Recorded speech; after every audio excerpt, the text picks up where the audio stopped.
రాజ్యసభలో ప్రభుత్వ పక్ష నేతగా లీడర్ ఆఫ్ ద హౌస్గా జేపీ నడ్డాను నియమిస్తారని వార్తలు వస్తున్నాయి. బీజేపీ అఖిల భారత అధ్యక్షుడిగా పనిచేశారు నడ్డా. భారతీయ జనతా పార్టీ రాజ్యసభ పక్ష నేత, భారతీయ జనతా పార్టీ కాదు ఎన్డీఏ కూటమి రాజ్యసభ పక్ష నేత అవటానికి చాలా అవకాశాలు క్లియర్గా కనబడుతున్నాయి.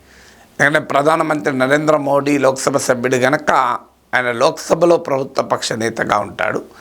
రాజ్యసభలో ప్రభుత్వ పక్ష నేతగా బాధ్యతల్ని జేపీ నడ్డా చేపట్టవచ్చని లాస్ట్ టైం పీయూష్ గోయల్ ప్రభుత్వ పక్ష నేతగా ఉన్నారు. పీయూష్ గోయల్ ఈసారి లోక్సభకు ఎలక్ట్ అయ్యారు. 10 మంది, అందుకే 10 ఖాళీలు ఏర్పడ్డాయి. దాదాపు 10 మంది రాజ్యసభ సభ్యులు లోక్సభకు ఎన్నికయ్యారు. కాంగ్రెస్కి చెందిన కేసీ వేణుగోపాల్, ఆర్జేడీకి చెందిన మీసా భారతి, భారతీయ జనతా పార్టీకి చెందిన పీయూష్ గోయల్, ఇలాంటి వాళ్ళందరూ రాజ్యసభ సభ్యులు, వాళ్ళు లోక్సభకు ఎన్నికయ్యారు. అందువల్ల ఇప్పుడు పీయూష్ గోయల్ స్థానంలో రాజ్యసభ పక్ష నేతను ఎంచుకోవాలి. రాజ్యసభ పక్ష నేత అలాగే పార్లమెంటరీ అఫైర్స్ మినిస్టరు, ఈ ఇద్దరు కూడా రాజ్యసభలో సభా వ్యవహారాలు నడపడంలో కీలక భూమిక పోషిస్తారు. జేపీ నడ్డా పార్టీకి అఖిల భారత అధ్యక్షుడిగా పనిచేయడమే కాదు, వివాదరహితుడు. మీరు గమనించండి, విమర్శల పాలు మోడీ అమిత్ షాల పైన ప్రతిపక్షాలు విమర్శలు చేస్తాయి తప్ప నడ్డా పైన విమర్శలు చేసే సందర్భాలు లేవు.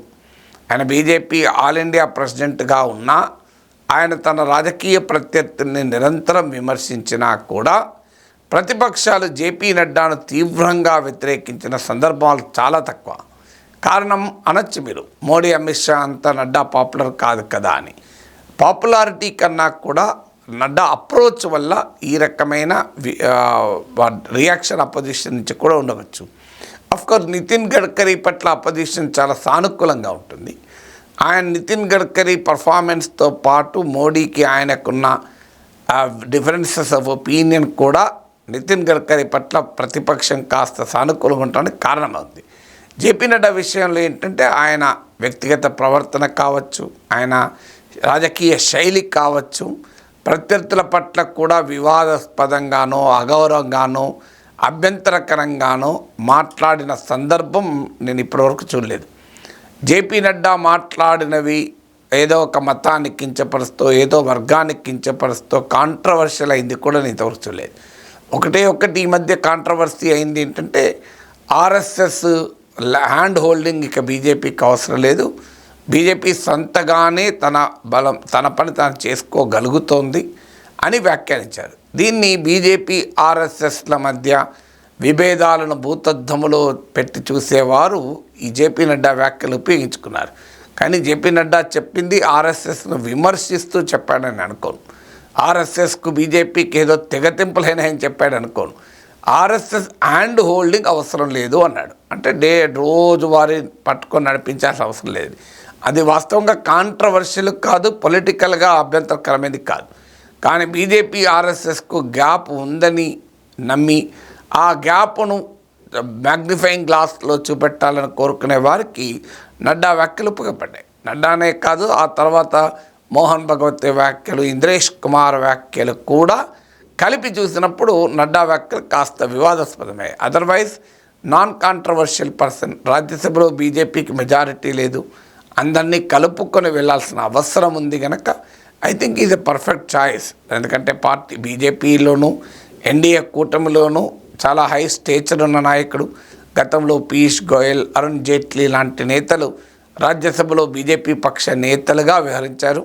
సో ఆ స్థాయి లీడరు ప్లస్ అపోజిషన్ కూడా రీజనబుల్లీ యాక్సెప్టబిలిటీ ఉన్నటువంటి లీడర్. ఎందుకంటే నేను పర్సనల్గా చూశాను మా ఇంటికి వచ్చినప్పుడు. ఆయన వ్యక్తిగత ప్రవర్తన శైలి చాలా ఆశ్చర్యం వేసింది కూడా. భారతీయ జనతా పార్టీకి అఖిల భారత అధ్యక్షుడు అంటే దేశ రాజకీయాల్లో number 3 prime minister Modi, home minister Amit Shah తర్వాత అధికార పార్టీ అధ్యక్షుడు అంటే ఆ పొజిషన్లో ఉంటాడు. కానీ మా ఇంటికి వచ్చినప్పుడు చూశాను నేను చాలా humility, personal humility I really appreciate. రాజకీయపరమైన అంశాలపైన నడ్డాతో అంగీకరించకపోవచ్చు, కానీ ఆయన పర్సనల్ బిహేవియర్ మాత్రం ఐ రియల్లీ అప్రిషియేట్. చాలా హ్యూమిలిటీ. ఆయన ఒక దేశాన్ని పాలించే అధికార పార్టీ అధ్యక్షుడు అనే భావన నాకు ఎక్కడ కలవలే. ఇవాళ ఒక సాధారణ ఎమ్మెల్యేగా గెలిచిన వాడు ఎమ్మెల్యేంది ఒక మున్సిపల్ కౌన్సిలర్ గెలిచిన వాళ్ళు హీరోలాగా కాళ్ళ ఎగిరేస్తుంటారు. కానీ దేశాన్ని పాలించే రాజకీయ పార్టీ, అది కూడా 10 ఏళ్ళుగా పాలిస్తున్న రాజకీయ పార్టీ, ప్రపంచంలోనే అత్యధిక సభ్యత్వం ఉన్నటువంటి పార్టీగా చెప్పబడుతున్న భారతీయ జనతా పార్టీకి ఆల్ ఇండియా ప్రెసిడెంట్ అని నాకు ఎక్కడ అనిపించలేదు. So just like any other friend ఇంటికి వచ్చినట్టే అనిపించింది. అంత హ్యూమిలిటీ ఆయనలో నేను గమనించాను. కోర్స్ ఆయన మిస్సెస్ కూడా ప్రొఫెసర్, నేను ప్రొఫెసర్ అనడంతో ఆయన చాలా సంతోషపడ్డాడు. మా మిస్సెస్ కూడా ప్రొఫెసర్ అని. తర్వాత హిమాచల్ ప్రదేశ్ యూనివర్సిటీ గురించి చాలా విషయాలు మాట్లాడినప్పుడు కూడా ఎక్కడా కూడా అరగెన్స్ కనబడలేదు, ఆ హై హ్యాండెడ్నెస్ కనబడలేదు, ఆర్టిఫిషియాలిటీ కనబడలేదు. చాలా సహజంగా మాట్లాడాడు. ఈవెన్ ఆ స్థాయిలో ఉండి కూడా నా యూట్యూబ్ ఛానల్ ఎలా సక్సెస్ అయింది, ఏంటి, ఏ రకమైన ప్రయత్నాలు చేశారని కూడా ఈ was enquiring about it. So ఎక్కడా మా పార్టీకి సపోర్ట్ చేయమని చెప్పడం కానీ, మా పార్టీలోకి వస్తారని అడగడం కానీ, మా పార్టీకి సపోర్ట్ చేయకపోతే అని ఏదో మాట్లాడిన విధానం కానీ ఎక్కడా లేదు. అబ్సల్యూట్లీ ఫ్రెండ్లీగా ఉంటూ ఆయన చెప్పదలుచుకున్నది మోడీ ప్రభుత్వ విధానాల గురించి. మా కార్యక్రమంలో భాగంగా మేము తటస్థుల దగ్గరికి వచ్చి మా ప్రభుత్వ విధానాలు ఎక్స్ప్లెయిన్ చేస్తున్నామని ఎక్స్ప్లెయిన్ చేశాడు. సో అందువల్ల ఆ డీసెన్సీ నేను పర్సనల్గా గమనించిన వాడిని, one among many who have seen personally కనుక డెఫినెట్గా రాజ్యసభలో you will be a very big support for the NDA and BJP.